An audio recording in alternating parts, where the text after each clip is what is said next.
Acá. Es un honor. Un balance sobre las recientes megaelecciones. ¿Qué significado tienen y cuál es el nuevo escenario que dejan?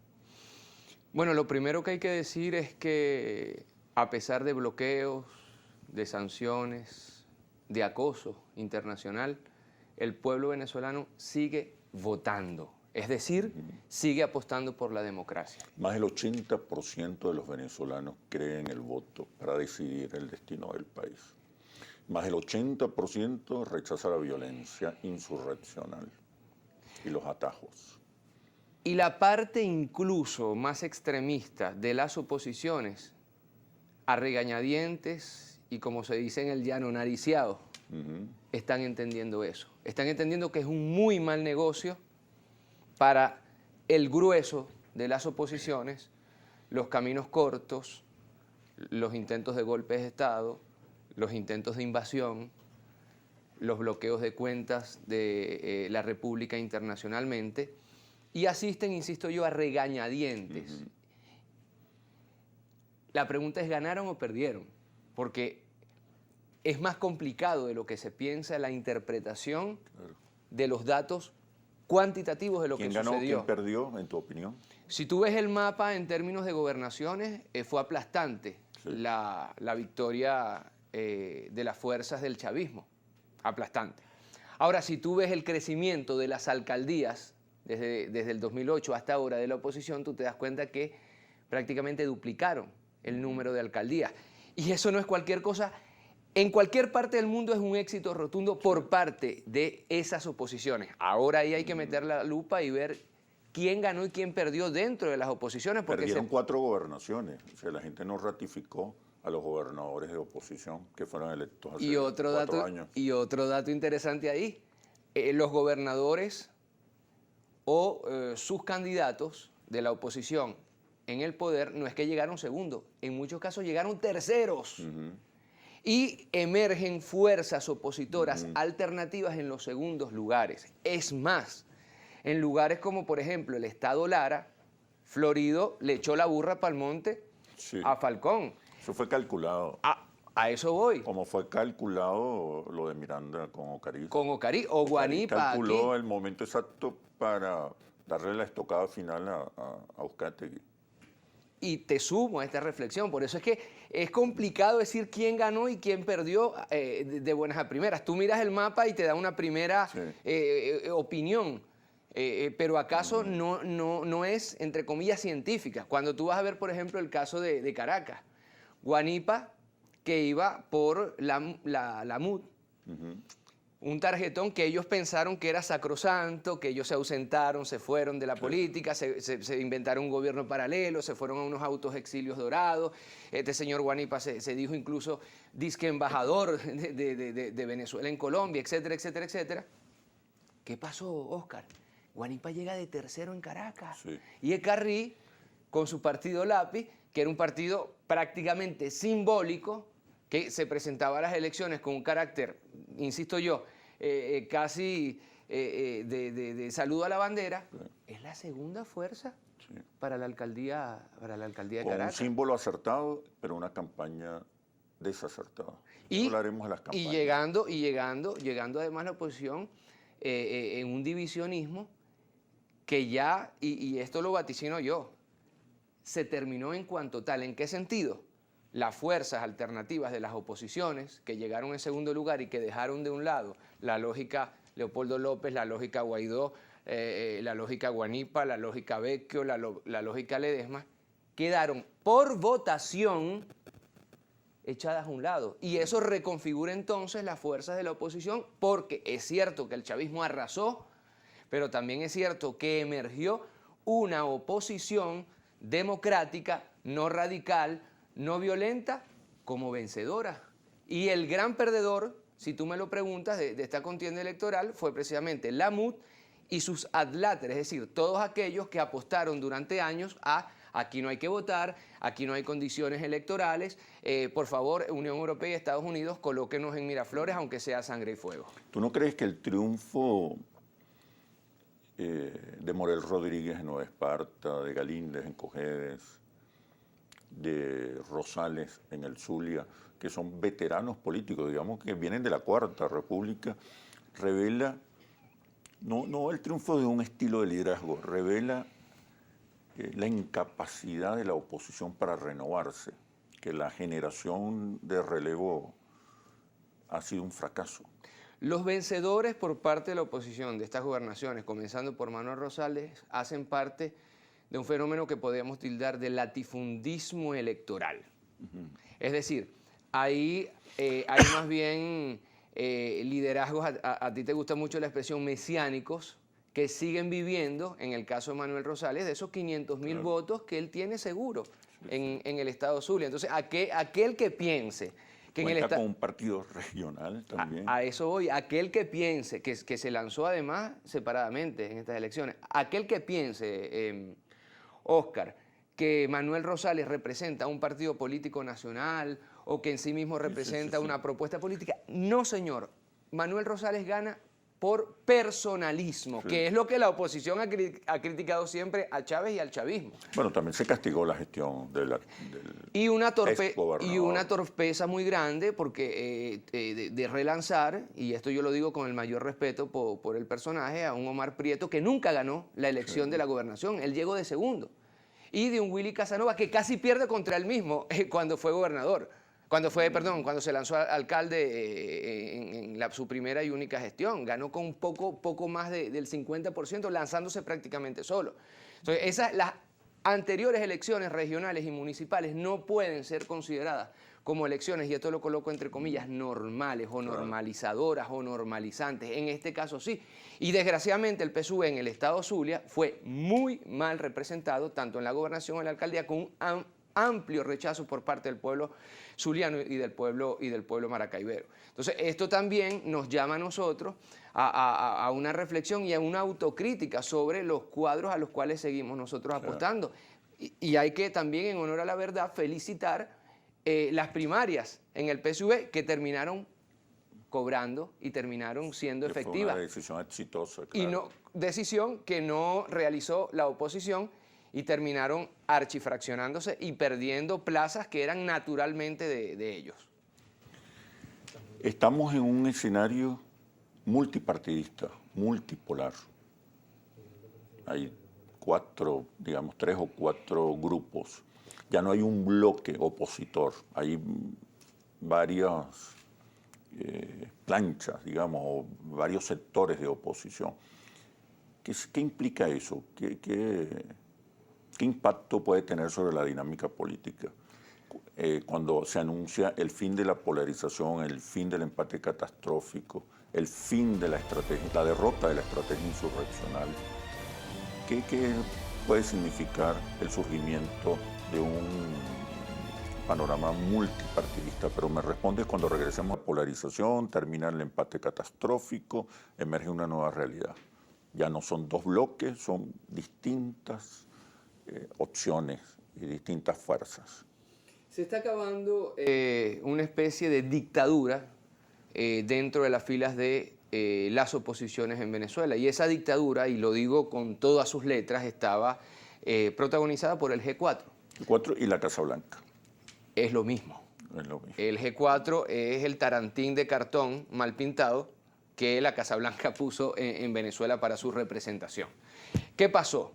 Que durante muchos años, con la excusa Chávez vete ya y después Maduro vete ya, se creó una especie de dictadura en la cual unos cogollos, a imagen y semejanza de los cogollos de la Cuarta República, Acción Democrática, COPEI, pero ya dividido en dos partidos, Unión, un Nuevo Tiempo, Acción Democrática, por parte de la supuesta socialdemocracia, y al final Voluntad Popular y el partido Primero Justicia, que representaban a los social cristianos. Es decir, exactamente Acción Democrática y COPEI, pero dividido ya ahora en cuatro partidos. ¿Qué pasa? Y volvemos, por ejemplo, a los ejemplos de Morel en Nueva Esparta o de Manuel Rosales en el Zulia. ¿Qué está pasando? Que esta dictadura se acaba de romper, y así responde a tu pregunta. Que aquí muchos liderazgos alternativos, y pienso por ejemplo en el estado Miranda, pienso por ejemplo en el alcalde de Chacao, pienso por ejemplo a este movimiento vecinal Fuerza Vecinal, sí. en el cual la mejor campaña electoral es mantener una línea o varias líneas de WhatsApp abiertas para en tiempo real decirte se dañó tal bombillo en la principal de Altamira, hay un bote de agua, no vinieron a recoger la basura, y al final ellos están institucionalizando y fundando, interesantísimo esto, Oscar, un nuevo estilo de hacer política por parte de la oposición. A través de las redes y de la cercanía. La cercanía, la campaña electoral en Chacao, con Fuerza Vecinal, con este movimiento y con este movimiento de vecinos, al fin y al cabo presenta una nueva metodología por parte de la oposición. Ya no es la metodología, y esto es muy, muy importante, de voceros de la oposición que no tienen cargos, Oscar, que tienen años sin ser votados por nadie, que no tienen ningún tipo de gestión, que se inventa un gobierno paralelo y ya está, que nos llevaron a las guarimbas, que en las guarimbas encerraron a su propia gente, en el caso de Caracas, en el este de Caracas. Entonces, ¿qué pasa? Que es una especie de dictadura del chantaje, donde con la excusa de Chávez vete ya, Maduro vete ya, se han incrustado en el poder y el chavismo no podía hacer nada ahí. Ahí solamente esta dictadura podía ser revertida por la misma oposición, y es lo que ha venido pasando. En un primer momento, porque es importante la historia, los venezolanos desgraciadamente tenemos corta memoria histórica en algunos casos, comenzó con la rebelión, ¿te acuerdas tú?, del interior. Comenzó con una parte de la oposición que en el momento en el cual Guaidó se pensaba César de la política venezolana, se lanzaron a la Asamblea Nacional y tienen representación en la Asamblea Nacional.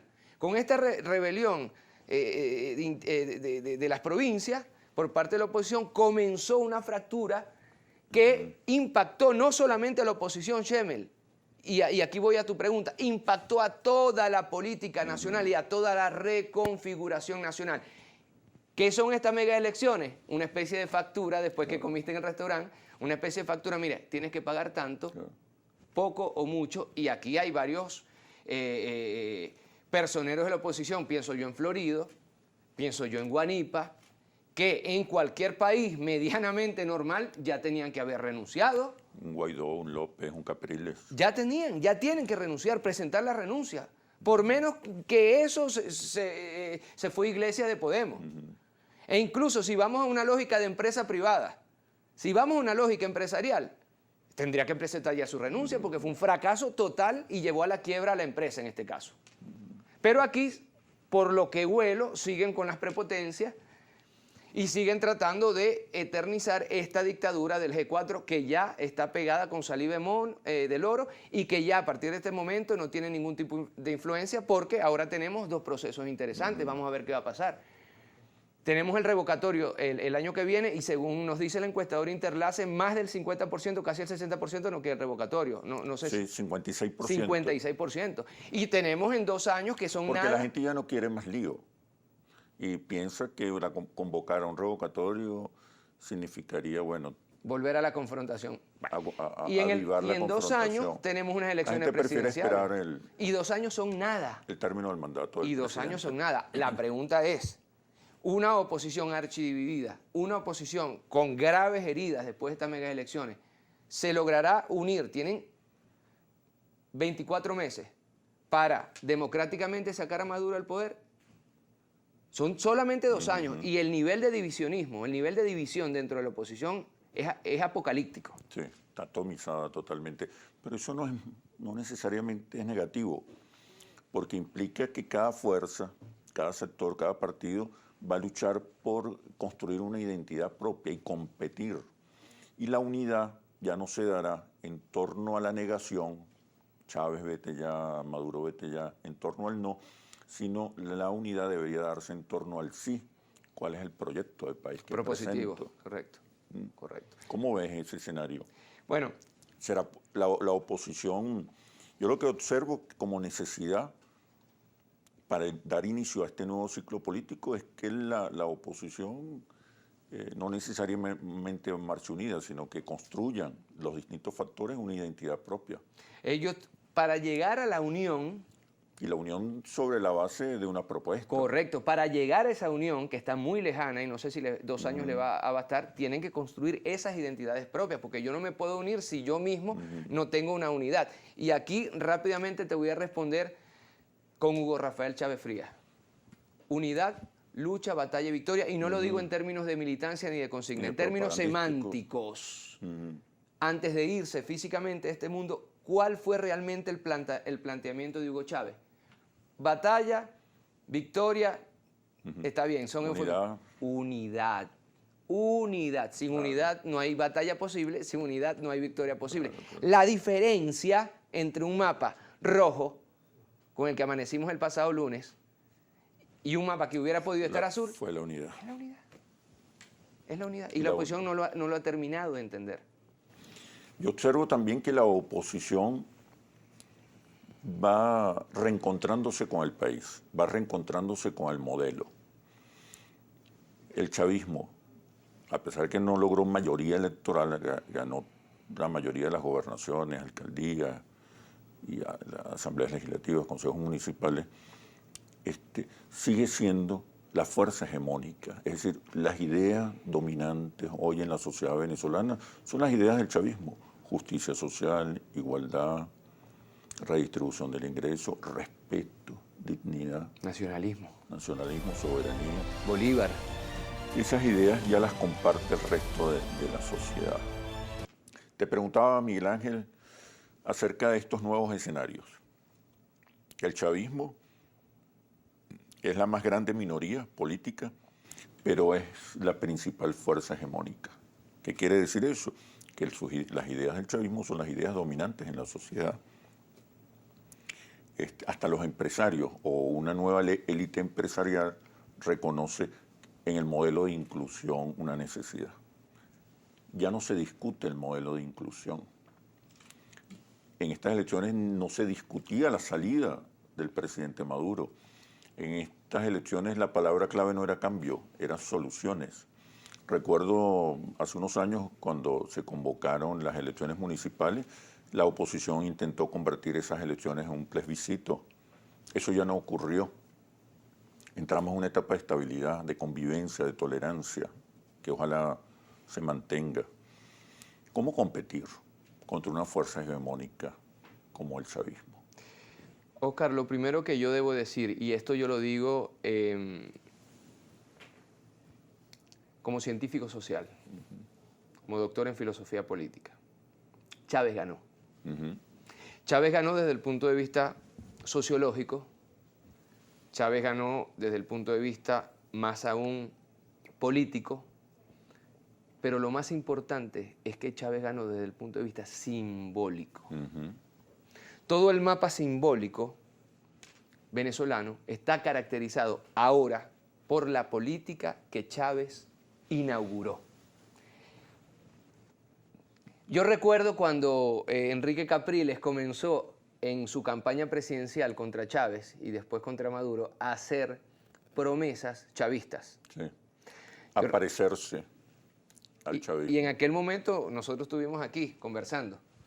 Se dijo, ¿para qué la gente va a votar por la copia si tiene el original? Claro. Y lo hacía más por exigencias del marketing que por convicción. ¿Te acuerdas con el tema de Lula? Sí. Cuando prácticamente Capriles dijo mi aliado y mi modelo a seguir a Lula. Y Lula, ¡epa, yo soy chavista! A partir de ese momento... Eso implica una carencia de una visión propia de sociedad, de país. Correcto, es que la visión propia que quiso proponer durante muchos años y que sigue tratando de proponer fue la continuación de la Cuarta República. Sí. Y se dice en términos monárquicos, la restauración. O sea, la propuesta de la oposición hasta hace muy poco, hasta que empezó a hacer propuestas como copias de las propuestas del chavismo, fue vamos a volver a la cuarta. Entonces, ¿qué está pasando en estos momentos? Que se está configurando un nuevo tipo de oposición que está pensando más en un discurso político de soluciones puntuales, capacidad de gestión. Pero todavía son partidos pequeños excluidos de la lógica de la Casa Blanca y de la Unión Europea. Chávez vaticinó, y vuelvo al fenómeno Chávez como fenómeno histórico, porque si no, no podemos entender lo que está pasando en Venezuela. Chávez en muchas ocasiones dijo, en este país mira lo que te voy a decir, en este país tiene que nacer una nueva oposición democrática. Y ahí dijo, no es el chavismo quien la puede crear. Y moderna. Estas megas elecciones, al parecer, son la génesis de esta nueva oposición democrática que busca soluciones y que no está empeñada en sacar a sangre y fuego al presidente de la República de Miraflores. Esto es uno de los primeros grandes resultados de esta mega elección. Una oposición que por ahora es excluida, es execrada por la Casa Blanca, por el G4, por la Unión Europea, pero acaba de ser bien votada, y diría yo, como dice aquel Felipe Pirela, no mal querida, sino bien querida por una parte del electorado. Y esto marca un hito fundamental en el reequilibrio de poderes. Debe ser incorporada en los procesos de diálogo en México. Jorge Rodríguez ya planteó que algunos de estos partidos deberían estar sentados en México, cosa que yo apruebo, porque efectivamente ya después de estos resultados no podemos decir que sentarnos con las oposiciones es sentarnos con el G4 o con el gobierno paralelo. Ahora aquí la representación, millones de votos van para estos partidos fuera del G4, y esto efectivamente es una buena noticia para el chavismo, para los dos independientes y para los opositores, porque se reconfigura y se reinstitucionaliza la política venezolana, incluso la política electoral. La abstención, en mi opinión, la abstención Me interesa mucho tu opinión como presidente interclase. La abstención fue derrotada. Estamos hablando de más de 40% de participación, lo cual en cualquier país del mundo es tremenda participación. Incluso en cualquier país del mundo para elecciones presidenciales. Aquí estamos hablando de municipales y regionales. Discúlpame, Oscar. Incluso si restas la diáspora, si restas los venezolanos que están afuera, la participación real supera el 50%, 52, 53%. Yo creo que se afirmó nuevamente la voluntad democrática y electoral de los venezolanos. En otros países del mundo adversos a Venezuela, como Chile, países de la Unión Europea como Hungría, se dieron elecciones, paralelamente, elecciones presidenciales incluso. En Chile creo que la participación no superó el 50%. Y nosotros aquí entonces tenemos una participación, porque se nos quiere vender una baja participación comparando las elecciones presidenciales. No se pueden mezclar peras y manzanas, diría yo mangos y nísperos. No se pueden mezclar mangos y nísperos. Entonces, sí hubo una participación, esto lo coloco entre comillas, normal para un evento de esta identidad. Sí. Es decir, que por ahí no van los tiros. Y importante también, y hay que decirlo, es que más que el fenómeno de abstención, más que la preocupación por el fenómeno de abstención, yo creo que aquí hay que replantear nuevamente una preocupación por el fenómeno de la despolitización. ¿Tú crees que hay un proceso de despolitización? Sí lo creo. ¿En qué sentido? ¿En qué sentido? Pues yo creo que si bien la campaña se orientó más hacia las soluciones que a las posturas ideológicas, el país está muy maduro políticamente. El país asumió las elecciones y cerró el ciclo definitivo de la polarización. Pero hay una parte del país, una parte muy importante del país, de hecho tú dijiste una expresión fundamental, hablaste del chavismo como la más grande de las minorías. Y te pregunto yo, ¿y cuál es la mayoría en este momento? La que no está saliendo a votar en todas las elecciones.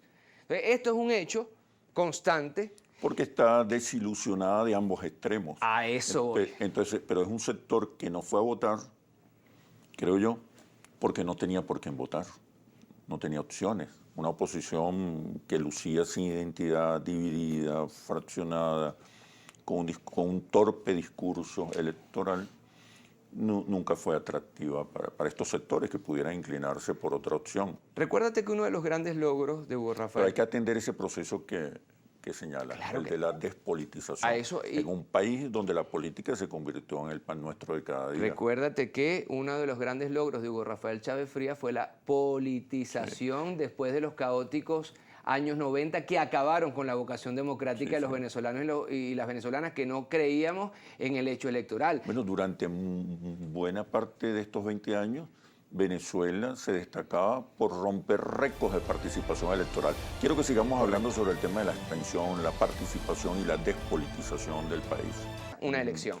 La despolitización es un fenómeno estructural, Exacto. que en cuanto estructural está acompañando los últimos procesos electorales. Y aquí yo voy a Hugo Rafael Chávez Frías, insisto, que hay que estudiar desde el punto de vista politológico para entender cómo llegamos hasta aquí. Hugo Rafael Chávez Frías propuso la politización como elemento fundamental de su vocación política. Y lo logró. Acabó con la despolitización del final de la Cuarta República en los años 90 y planteó un récord de eventos electorales, una nueva constitución, por ende, votada además por el pueblo venezolano, por lo cual nace una nueva república, y todo esto en el marco de un proceso muy ferviente, de mucha ebullición política y participativa. De mucho protagonismo popular, sí. Acabas de adelantarte a la expresión fundamental de la Constitución, participativa y protagónica. Sí. Adelante. Además, yo añadiría que Chávez creó una nueva narrativa, una nueva simbología, una nueva manera de acercarse a la gente. Una nueva épica. De ejercer la política cercana a la gente y una nueva épica. Que es la épica electoral, la batalla ahora de Santa Inés. ¿Qué está pasando ahora? Bueno, elemento fundamental, insisto, se coloca en la Constitución una democracia participativa y protagónica. Como decía mi querido amigo Rigoberto Lanz, las palabras, que en paz descanse, las palabras no son neutras. Las palabras, entonces, participativa y protagónica. Entonces, en la narrativa, en la épica, estaba ya sustentado una ferviente participación política por parte de los venezolanos y las venezolanas, que no es solamente el sector chavista, porque las elecciones presidenciales, todas las elecciones presidenciales de Hugo Chávez fueron, la participación fue histórica. Y además la inscripción en el Consejo Nacional Electoral por parte de una porción importante de los venezolanos que no participaban en la Cuarta República. La pregunta es la siguiente, Oscar, y no las hago aquí, a los usuarios, a ti, a mí. Los últimos eventos electorales, vamos a hablar de los últimos, vamos a hablar de los últimos años, nos están diciendo que está mermando la participación, que hay un proceso de despolitización y que la gente se está volcando a lo que decía Alexis de Tocqueville por ahí, por el final del siglo XIX en su libro La democracia en América. Él decía, la gente se va a cerrar en ses petites et vulgaires plaisirs. La gente se va a cerrar en sus pequeños y vulgares placeres y va a dejarle la política a los políticos. Hoy día hay un discurso, yo no sé qué te dicen los focus groups, yo no sé qué te dicen las encuestas, pero hoy día hay una parte muy importante de los venezolanos que dice, yo lo que quiero es que me dejen trabajar. Sí. Que era el discurso del final de los años 90. Sí. Era el discurso del final de los años 90. Están exigiendo capacidad de gestión, porque el fin de la polarización también implica, no el final, pero sí una disminución del conflicto que llevó a Chávez al poder, el conflicto entre ricos y pobres, entre excluidos y élites. Ya para los venezolanos el modelo de inclusión no tiene discusión, está y llegó para quedarse. ¿Cómo observas claro este fenómeno? A esto también. Porque aquí hay componentes ideológicos fuertes. Ahora la gente quiere gestión, quiere que alguien resuelva el problema del agua, del transporte, de la electricidad. Hay unas demandas muy fuertes de gestión. Aquí tiene que haber una actualización pero no política. Abandonan el marco social y político. Aquí tiene que haber una reconfiguración interna a los mismos partidos políticos, y esto yo lo discutí en aquel programa Cayendo y Corriendo Venezolana de Televisión con el mismo Chávez una vez. Le preguntaba por los partidos políticos y yo colocaba en entredicho a los partidos políticos. La pregunta es ahora, ¿los partidos políticos se han convertido neta y exclusivamente en plataformas electorales y en muchos casos electoreras? Sí. Es decir, que han dejado también su vocación en muchos casos ideológica, programática, de identidad política. Que es la gran carencia de la oposición.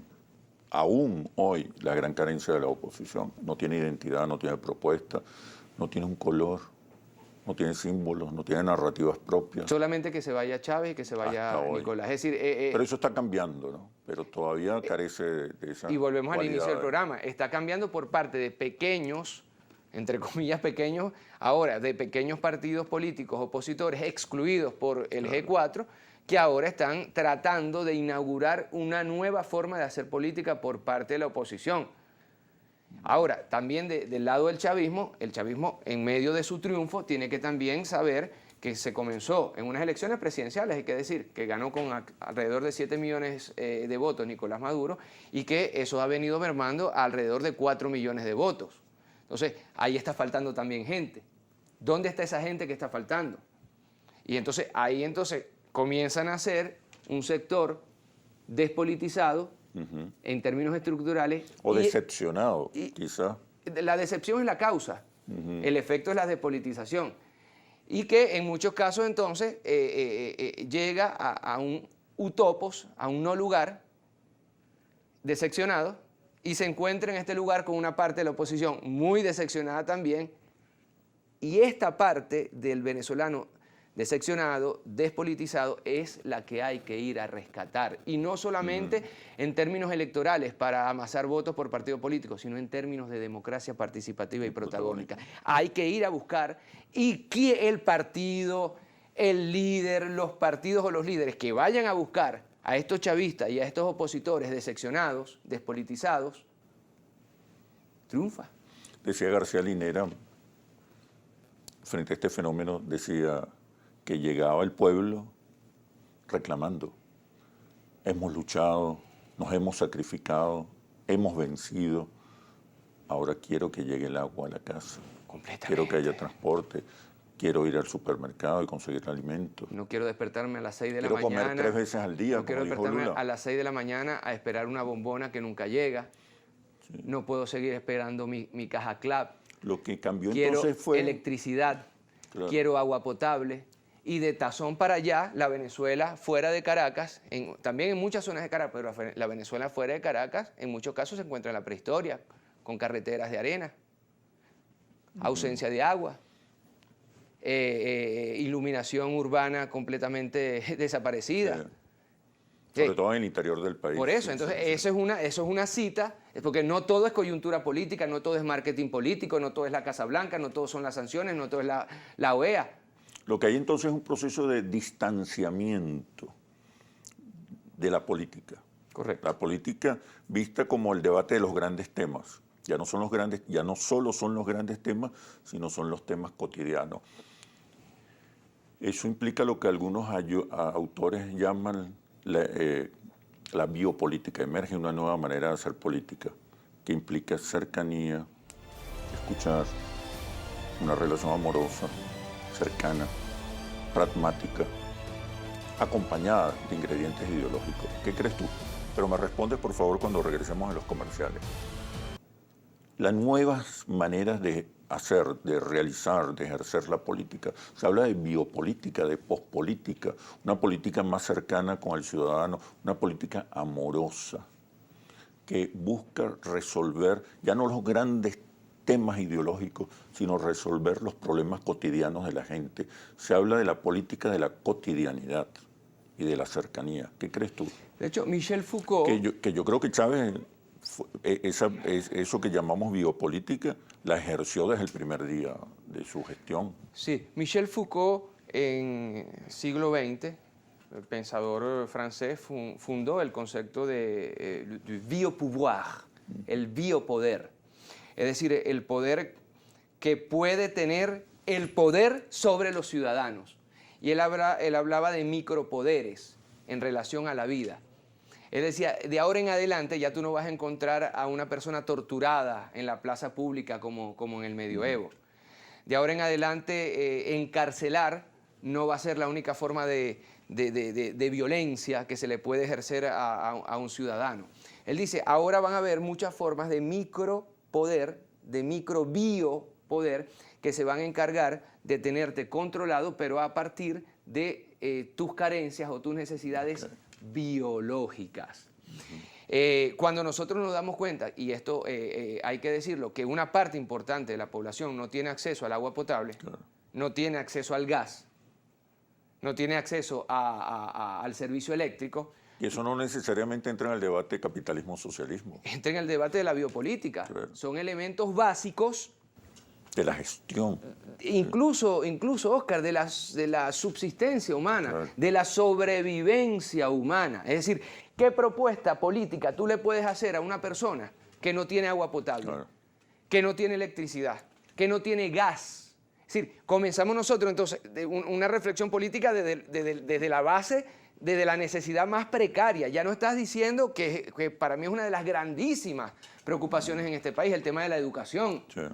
Sí. Ya ni siquiera estás planteando que vas a hacer grandes autopistas o que vas a lanzar un satélite. Ya al fin y al cabo tienes que garantizar los servicios básicos y mucha gente se cansó de esto porque al fin y al cabo la respuesta que se le está dando desde diferentes sectores políticos a estas carencias básicas son respuestas ideológicas y tú no puedes resolver con ideología, en el peor sentido de la palabra, la ausencia de gas, de agua o de electricidad, porque la gente te va a La mandar... nueva polarización puede estar allí, ¿no?, en la capacidad de gestión, en la cercanía del liderazgo y en los factores que tú llamas factores biológicos. Ahí puede estarse dando la nueva polarización. Y en el modelo económico. Claro, modelo económico, capacidad de gestión. Aquí y la cercanía. gente está cansada de los shows. Sí. Gobernadores que bingo y lucecita y miniteca. En este caso, ¿cuál es la agenda del chavismo? Y tarimas. ¿Cuáles son las tareas del chavismo? Resolver los problemas. Que ganó las elecciones, por supuesto las ganó, pero resolver los problemas perdió votación. Básicos. La ideología no puede suplir las necesidades básicas, claro, porque si no se convierte en odiosa. Aquí el que llegue resolviendo los problemas básicos se convierte en un mesías. La agenda del chavismo, en esta nueva realidad del fin de la polarización y de un escenario multipartidista. La agenda del chavismo... tiene que aprender ahora o reaprender. La agenda del chavismo tiene que estar fundamentado, Oscar Schemmel, en la solución fáctica, real e inmediata de los problemas básicos del pueblo venezolano. Narrativa. Uno. Dos, tiene que estar fundamentado ya en un modelo económico que pueda garantizar la redistribución social, que es una de las banderas del socialismo, pero que esto sea conjugado con una apertura económica inteligente, tolerante, con capacidades de gestión de gestión y de estrategia. Y por último, la agenda chavista, y esto es muy importante para mí, tiene que estar centrada en la educación. Venezuela se está yendo a la prehistoria en términos educativos. Carencias muy grandes en nuestras escuelas básicas, carencias muy grandes en nuestros liceos, carencias muy grandes en las universidades, problemas muy grandes con los maestros y profesores, ausentismo por parte de los estudiantes. Y esto no tiene que ver solamente con el fenómeno de la pandemia. Un país sin educación va a ningún lado. Pero todo eso, aún haciéndolo bien, si no lo comunicas acertadamente, se pierde la mitad del impacto. La sempiterna discusión que hemos tenido tú y yo desde hace muchos años, incluso en este programa. Si no llega aquí y aquí, se desvanece. Nosotros no podemos seguir en el mundo de las consignas, rodilla en tierra, no sé, sí. No, ya eso ya no da respuesta, sí. Es más, es cansón. Sí. Es cansón. Y nosotros tenemos que plantear una comunicación política que vaya más allá de mirarlos en el ombligo. Y desgraciadamente, muy desgraciadamente, el Sistema Nacional de Medios Públicos, muy desgraciadamente la comunicación del chavismo es una comunicación que desgraciadamente se está hablando a sí misma, se está mirando el ombligo y le está hablando solamente a un pequeño grupo de militantes. El chavismo tiene que tener como vocación comunicacional hablarle a todas y todos los venezolanos, y ahí, junto con los dos elementos anteriormente planteados, está el triunfo y el futuro de las fuerzas chavistas en Venezuela. Y yo añadiría que es necesaria una voluntad, una fuerte voluntad para construir consensos en un escenario, en un territorio que ahora es multipolar. Algo muy positivo que nosotros lo planteamos en otros programas aquí contigo fue el tema de la identidad nacionalista. Yo creo que ahí tiene un punto positivo el chavismo. Algo importante, sí. Con el tema de los deportistas y los triunfos, pero también de las imágenes de los mismos, sí. Con el tema del Sistema Nacional de Orquesta, con el tema de también... Mira, que parece algo netamente simbólico. Vemos de más en más banderas en las venezolanas en las calles de Venezuela. Tú vas a París y prácticamente cada cuadra, cada 100 metros hay una bandera francesa en los grandes bulevares. Entonces, esa agenda la ha sabido leer muy bien, y aquí yo tengo que felicitar también a Nicolás Maduro, en el sentido que han rescatado, e insisto, lo hemos conversado mucho públicamente nosotros, Oscar, incluso en este programa, han rescatado una identidad, un nacionalismo, un orgullo de ser venezolano, Y esto se está viendo incluso palpado en la autoestima de los venezolanos y las venezolanas, que fue el primer ataque que se nos dio y lo hemos hablado varias veces nosotros. Hoy día, venezolanos, chavistas, independientes y opositores, cada día más, y después de 3 o 4 años de ataques muy fuertes, nos sentimos cada vez más orgullosos de ser venezolanos, y esa es la vía. En esa agenda que hablábamos, no es suficiente la capacidad de gestión. Lo que te va a hacer competitivo, diferenciado, es la narrativa. Claro, porque fresca. capacidad de gestión la van a ofrecer todos. Está en la narrativa, claro, en la capacidad de gestión, pero sobre todo en la narrativa, la posibilidad de diferenciarse y de competir. Quería preguntarte para cerrar por la nueva etapa de laiguana.tv. ¿A dónde va laiguana.tv? ¿Cuáles son los retos de un portal de este tipo en las nuevas realidades? ¿Para dónde va laiguana.tv? Bueno, con estas nuevas instalaciones, primero que todo, a crear una plataforma de transmisiones televisivas 2.0 desde Internet, que tú la puedas ver en tiempo real desde aquí, que pueda ser reducible a un celular, que pueda ser potable para el público de 18 años que está entrando en la política, que sea colorida, que tenga títulos llamativos, pero que sobre todo, Oscar, esté respaldada por los hechos y por la verdad. Laiguana.tv es un medio fresco, juvenil, honesto, para todas las audiencias. E independiente, claro, y autónomo. Felicitaciones. Muchísimas gracias. Bueno, Miguel Ángel, muchísimas gracias por este análisis situacional electoral. Espero que podamos seguir conversando en este mismo espacio. Gracias a ti, querido hermano y amigo, y felicitaciones por, no solamente porque Interlaces volvió a ganar otra elección, Interlaces dio en el clavo los números de abstención, los números que se estaban dando para algunas de las gobernaciones. Volvió a ganar Interlaces estas elecciones, te felicito.